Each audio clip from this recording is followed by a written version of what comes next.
এই ছেলেটা কেউ কেউ করছে কেন এখানে? দেখুন, এখানে আমি ফেসবুকে কাজ করি, আমাকে ভিডিও ক্রিয়েট করতে হবে। ভাই রে, কাজ করতে হলে কাজকে সম্মান করতে হবে, নিজেকেও সম্মান করতে হবে।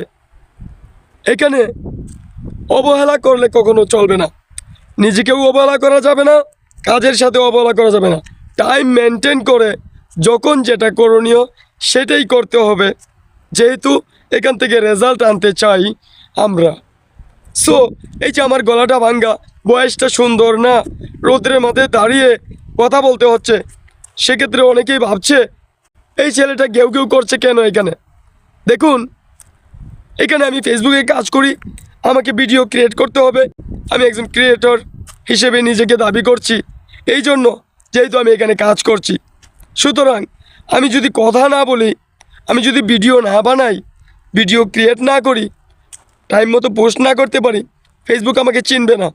আর আপনারা তো অনেক দূরের বিষয়, ফেসবুক যদি না চিনে আপনারা চিনবেন কোথা থেকে? ফেসবুক না আপনাদেরকে চিনাবে আমাকে নাকি?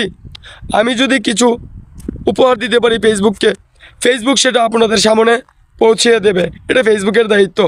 সো অজুহাত দিয়ে কোনো কিছু আসে না, অজুহাত দেখালেও চলবে না। আমার গলা ভাঙ্গা বলে আমি যদি ভিডিও না বানাই, বসে থাকি, আমার রিচ এঙ্গেজমেন্ট জিরোতে চলে যাবে, সব লাল বাতি চলে যাবে। সেখানে আমি কাকে দায়ী করব? সেখানে কি আমি ফেসবুককে দায়ী করলে চলবে? আমার কাজ আমাকেই করতে হবে। So let's grow everyone.